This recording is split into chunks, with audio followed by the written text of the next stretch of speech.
Ladies and gentlemen, welcome back to Ringside Cinema.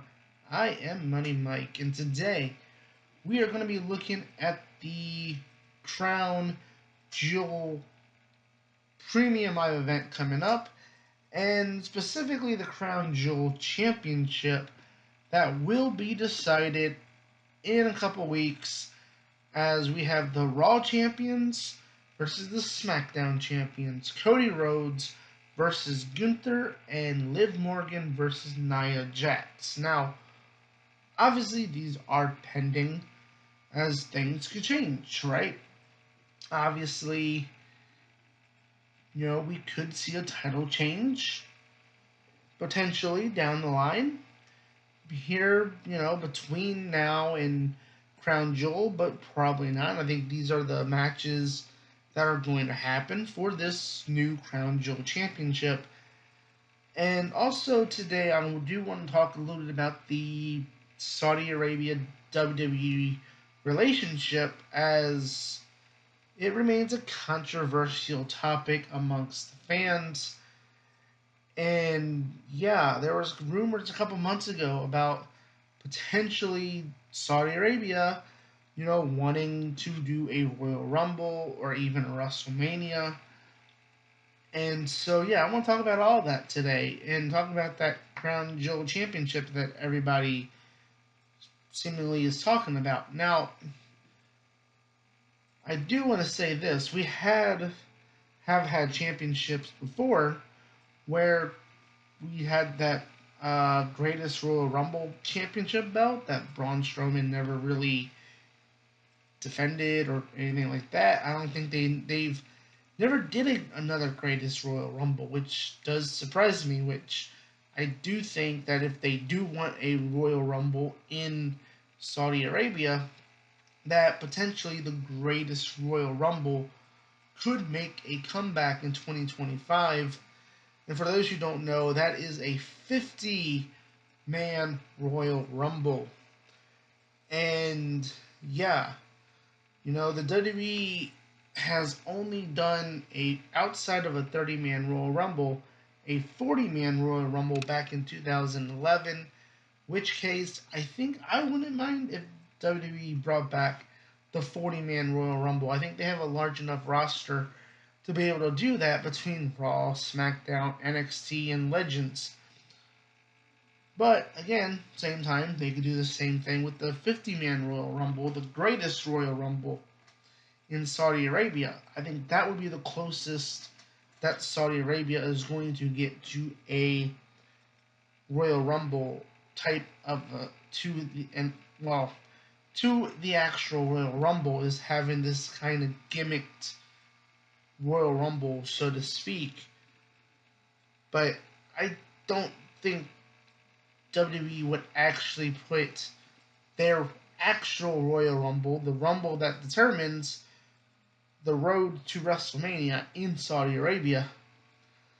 Let alone WrestleMania being in Saudi, given how much WrestleMania is a big, really tourist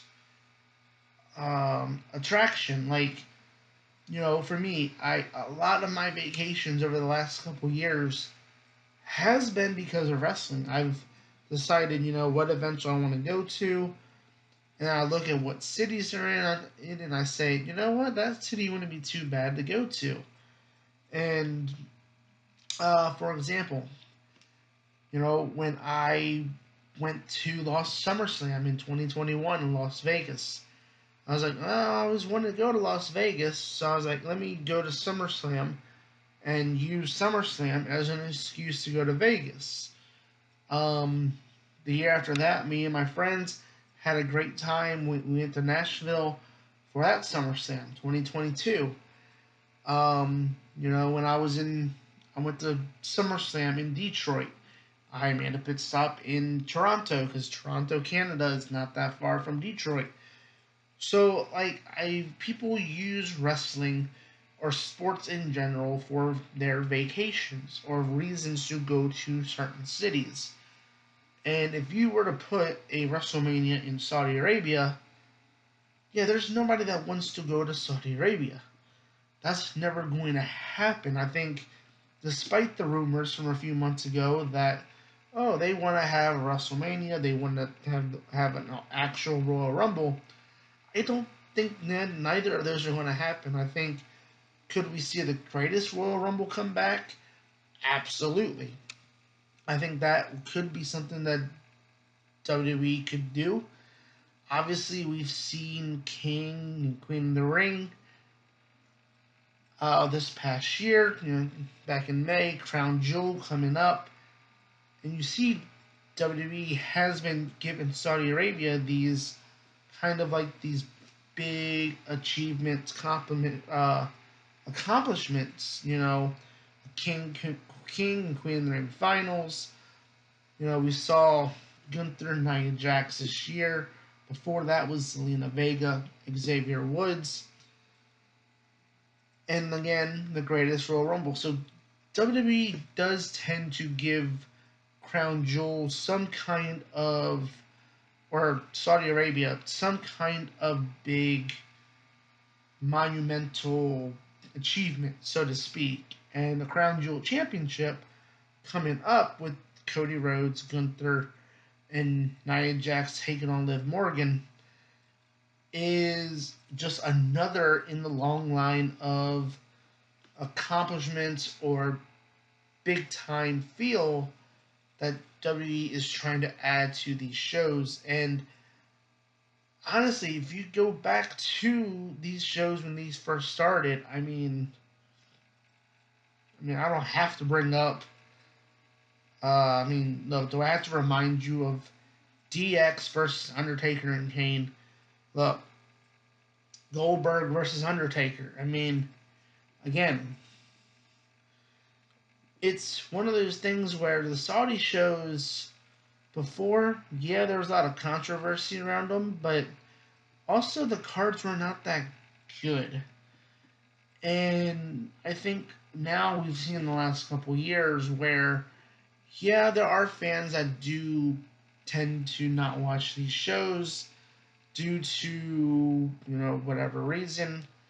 I'm not a political person, but again, because of the politics and everything involving Saudi Arabia, there are fans that do kind of just say, all right, I'm not going to watch it, and that's fine. But I do think WWE as a whole has done a lot better at giving the Saudi Arabia cards better matches, better stories. I go back a couple years ago, we had Roman versus Brock, Edge versus Seth Rollins. You see this year, Gunther versus Randy Orton was like the finals of the King of the Ring tournament. They've gotten a lot better at trying to make these Saudi shows feel important in the aspect of the week to week storytelling, because beforehand you could kind of just brush them off and you could not watch them and you really wouldn't miss anything from a storytelling standpoint. So I do commend WWE on the fact that they are doing more to try to enhance these shows. Um, do we need another championship like the Crown Jewel Championship? Probably not. Triple H probably be better off announcing those mid-card women titles, which would not surprise me if, when they do get announced, that it revolves around a Saudi show where the women, whoever wins it, wins the titles in Saudi Arabia. Again, what is the point of the Crown Jewel Championship? Is Cody going to be carrying that belt? But is this going to be a thing that's defended once a year, every year at Crown Jewel? Or is this going to be defended on every Saudi show? Because to me, this is just something that's kind of a useless title. It doesn't really need that. And yeah, it's Raw versus SmackDown. It's basically the old Survivor Series brand split, except without Survivor Series. So, yeah, it's kind of pointless to me, and I know a lot of fans feel that way. But here we are, Crown Jewel coming up in a couple weeks for a title that's probably only going to be seen once a year and then not really be talked about for the rest of the year. So, what is the point of this outside of pleasing the Saudi Arabian government for, hey, we're giving you a title to make you feel your show is important. And again, I do commend WWE on trying to incorporate these into the week to week storytelling. But again, it just feels like a pointless championship that, like, we're not going to talk about beyond Crown Jewel once it's over, because once Crown Jewel is over, because again, that's November 2nd, so right after that is the push for Survivor Series. After that, it's the return of Saturday night's main event. You got the Royal Rumble, the road to WrestleMania. You got the first Raw on Netflix. There's so many things coming up that is going to overshadow this Crown Jewel Championship that once this show is over, nobody's going to be talking about it. Oh, Gunther won that title. Okay, cool, whatever. Oh, Cody won the title. Okay, whatever. Let's talk about War Games, which I will be talking about on this channel this week, as I have a War Games predictions video coming up on this channel. So hit that like and subscribe button if you want to find out who I think will be the men's War Game matches this year. Now, I do want to point out the Saudi Arabia deal with WWE was extended back in 2019 to 2027. So we still got a couple years of these shows to go. About 3 more years. Now, this was extended back in 2019 when Vince was still in charge. Now, obviously, TKO, they've expanded their partnership with the UFC in Saudi Arabia. So, anybody thinking that after 2027 WWE is done with Saudi Arabia, it's probably not going to happen. We're probably going to get another extension, another 5, 8, 10-year extension to that contract, and we'll probably be having Saudi shows all the way up to about 2040 or whatever the case may be. But again, I think for as controversial as these shows are, and controversial as, as controversial, let me see if I can say this right. For as controversial these shows are, whether they should be happening over there, whether they should not, this is a moneymaker for WWE. There was a report that they make that the money they make from these is more than they made off of every single WrestleMania or something like that. So yeah, you think that WWE, now TKO, is going to go, yeah, let's throw away money? No, they're not going to do that. Especially after they just expanded the partnership with Saudi Arabia with the UFC. Not likely.